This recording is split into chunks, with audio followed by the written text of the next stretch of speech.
Google tech workers and their supporters rallied this morning in response to President Trump's new proclamation, adding a $100,000 fee for H-1B visa applications. So if you don't know what that is, an H-1B is a specific type of visa that goes for workers for jobs that require at least a bachelor's degree. So the Alphabet-owned company is one of the top 10 H-1B visa recipient countries in the United States. So let's talk about this. CBS News politics and immigration reporter Camilo Montoya-Galvez. Camilo, good to see you today. For those watching, how can you break down how that new fee works?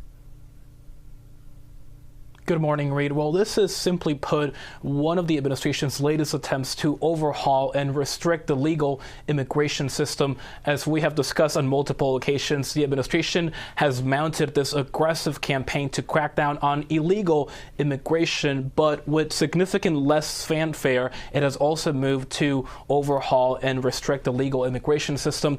This particular proclamation, Reed, targets the H-1B visa program, which was created back in 1990. And since then, it has allowed American workers to bring in high-skilled foreign workers. And right now, in today's day and age, it relies on many different programs and occupations, but the tech sector, for example, heavily uses this program to bring in foreign workers from countries like India, China, and other nations across the globe. There was some early confusion over the weekend about who was actually affected by this order, and you saw some companies actually tell their H-1B workers to immediately return to the U.S. if they were overseas during the weekend. But the Department of Homeland Security had to clarify on Saturday that this order by President Trump only applies to future H-1B applicants, not current H-1B visa holders or people who filed an application for that program before Sunday at 12:01 a.m. that day. And so this will only apply to future H-1B cases. And in those cases, the applicants and their companies who are looking to sponsor them will have to pay that hefty $100,000 fee, Reed. I hear you mention India, I hear you mention China, so that makes me immediately think of iPhones and iPhone production and what it takes to make that happen. I'm thinking of the president saying he would like those to be made in the United States. Now, I want to ask you, though, how this would affect the U.S. workforce, because if the president gets his way, in the future, he'd like to see those things made here.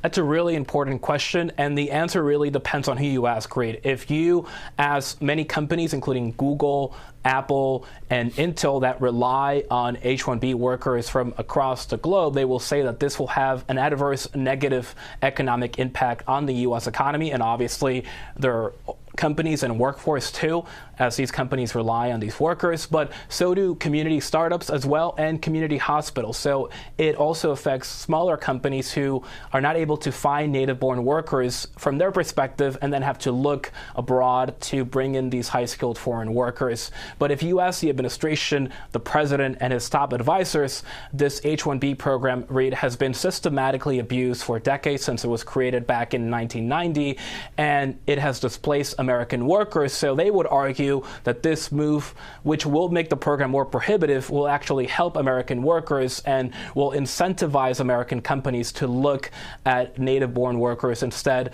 of foreign workers. Reed. All right, Camilo, thank you so much for that reporting.